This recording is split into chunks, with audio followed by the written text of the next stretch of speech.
Hey everybody, this is Stephanie, and this is your lecture for Module 3, Chapter 5 on social media data. So again, I'm Stephanie. If you want to contact me or get in touch with me, you can find me at Lispy Librarian on all socials. So the main things in the chapter were about considerations for using social media data in learning design and technology research. And when we're thinking about those considerations, there are 6 broad steps. Those steps are conducting ethical research, framing the research, organizing the research process, collecting data, analyzing data, and writing, sharing, and publicizing, that data. So, when you're going to conduct ethical research using social media data, you do have to understand the different public and private privacy restrictions that each social media platform has. In this setting, the authors of the book say that they are most familiar with Twitter data, and so in this case, we're going to talk mostly about Twitter. But what I have learned in my own research of using social media is that there's also really good ways to find things on Instagram as well as TikTok. So while this information is just going to be about Twitter and that social media data, there's all kinds of social media platforms that you can consider.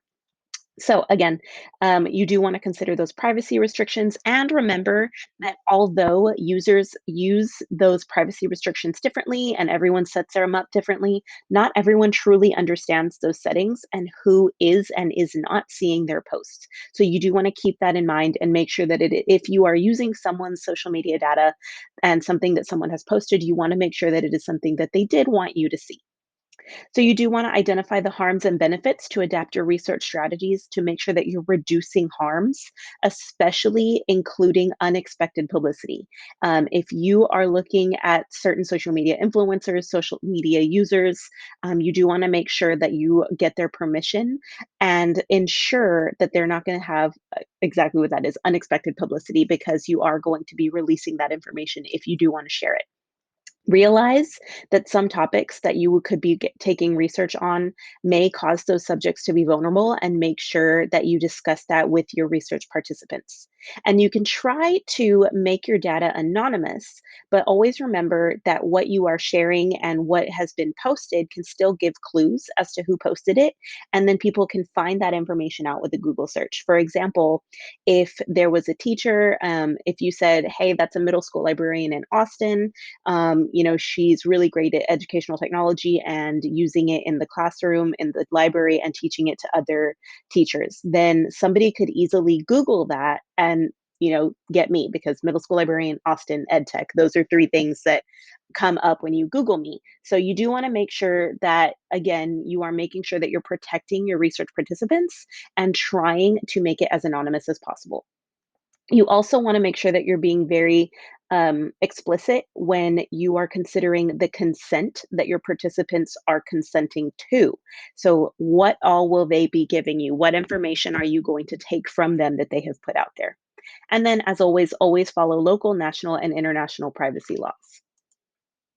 Okay, your next step is going to be framing the research. So, the first thing that you want to do when you're looking at how you're going to frame your research is examine your own assumptions and rethink those assumptions before you start researching, because you do want to make your own bias and take it out of what you are going to be researching. Consider your different research designs and methods, and remember that social media data can be used in any mode of inquiry. So you want to make sure that you are using the mode of inquiry and the research method that works best for your research question. And then you're going to guide your research with a conceptual framework.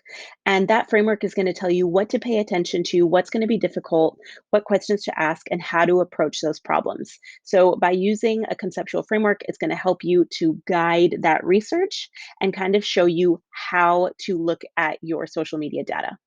And finally, you can always remember that social media can contain lots of different phenomena, and you can either or you will have to decide how to either take those phenomena out. You can choose one area to specifically look at, but those choices are going to be guided by theory or research.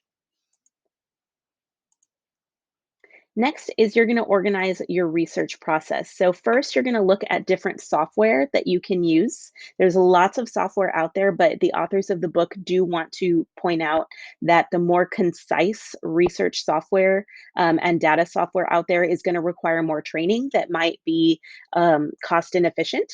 So, they did give a good example of Hoxie's Twitter archiving Google Sheet, and that is on page 69 if you wanted to look in the book for that. You also want to look at where you're going to store your data. So if you're using Instagram or Twitter, you can always save posts, but you do want to make sure that you know how long those posts can be saved for, in case something gets taken down. I would think about screenshotting and then think about where you're going to store those screenshots because you are going to have a large amount of data. You're going to need a place where you're going to store all that. So make sure that you're looking for storage platforms that may allow you to not only have a lot of data, but how to share that data. Okay. It is also important to establish a workflow, even if you're just working by yourself, so that you know what you're working on when you're working on it. And it should include um, how to validate your data collection and analysis. And then it's important because, again, you don't know how long social media platforms are going to let you store that data. So you want to make sure that you're being efficient in your workflow.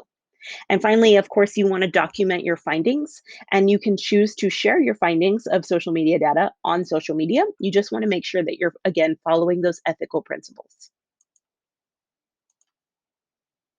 Now we're going to talk about collecting data. So there are two types of data collection when we're talking about social media data, and those are obtrusive and unobtrusive. And both of them have pros and cons. So unobtrusive data collection can only report observable phenomena. And those are going to be the things that people actually post, things that we can see on profiles. Obtrusive, which is where you're actually going to have to get in people's business and talk to people about what they want to give you access to, including interviews, talking about how they use social media. Obtrusive data or obtrusive data collection, excuse me, may give access to social media that you can't otherwise access. So this includes people who have private profiles. You might want to ask them if they can see more of their profile. That's an example. Next, you're going to look at your process of data collection. Your obtrusive methods are going to follow traditional processes of contacting research participants to collect that data. But unobtrusive is going to make you collect data from the platform's application. And if you want to do that, then you're going to have to look at the platform's application interface directly. So if you wanted to use Instagram, you're going to have to learn about the algorithm. If you're looking at Twitter, you're going to have to learn about how Twitter programs their interface. So if it were me, I would personally want to do an obtrusive method just because it's a little more traditional and I like to talk to people and, get their feedback on what they're going to give me. And finally, you want to look at the quantity of data. So again, you are going to have large amounts of data when you're looking at social media data, but it's going to help you to show the trends and connections between those things. But if you take smaller parts of data or smaller pieces of data, then that's going to show more specificity and more motive behind those trends. So sometimes you might collect more data than you actually need, and that's okay because the researchers or you will have to decide how you're going to subset or how you're going to limit your data. When you're analyzing your data, this is what I feel was the most important part of this section is you have to decide what you are going to do with that data that you've collected. So the first thing you have to look at is spam. What are you going to do with your spam? Are you going to include it or are you going to not include it? And that's going to be dependent on what your research goals are. Then you're going to look at machine versus human data analysis. And the book says that machine techniques such as sentiment analysis, topic modeling, and classification algorithms allow research to approximate the kinds of analyses traditional requiring human effort. While human analysis can account for nuances and meaning. So it also mentioned that the human analysis can actually get a little more deeper into the data and give you more information and really more detail than the machine techniques will. But again, it is going to be based on your research question and based on the amount of data that you have to analyze. And then when you look at the networks that you're going to use, you want to focus on the influence and the selection of those networks. And again, the researcher is going to have to decide what to highlight based off of their research guiding questions. And finally, when you want to write, share, and publicize your data, it is always important to remember we have to follow those legal, ethical guiding principles. But you're going to think about how you can share your data and not just how, but why are you going to share this? Are you going to share this so that others can learn, so that others can replicate what you did and build upon it? So you really want to think about why so that you can determine how. So they also talked about how you can publish again on social media about your social media data collection. But something that the authors of the book really wanted to point out was that while you may not want to share all of your social media data because it can be sharing people's private posts or anything that could give away who your participants are, you can share the code that you use for data collection, and that can be the exact same as what you used, but further researchers can get completely different results with that code and build upon the work that you just did. So that's a really neat way that I think would be interesting to share what you did without having to negotiate your participants' privacy. And that's it. If you need anything, you know how to contact me. My email is smg050@shsu.edu. And your activity for this module is you are going to go to the Padlet that is going to be linked. And it's going to look like this. You're going to have four columns. They're going to be one on social media data, one on action research, and then one for additional questions and additional interest. So in the first two, under social media data and action research, you're going to put an example of how you have or how you would like to use those research methods in the future, or maybe you've used it before, but just an idea of how you would like to use those. So, an example that I posted of how I would like to use social media data is to observe and analyze how social media impacts teachers to use educational technology in the classroom. And I've actually used action research before, which you're going to learn from Eric.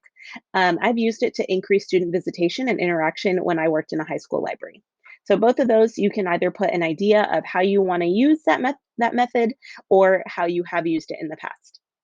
Then, if you have any additional questions about any of the information we've covered, you can pose them here.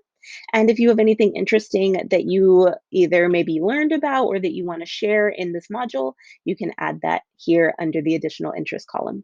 All right, if you have any questions, feel free to ask. Thanks, y'all.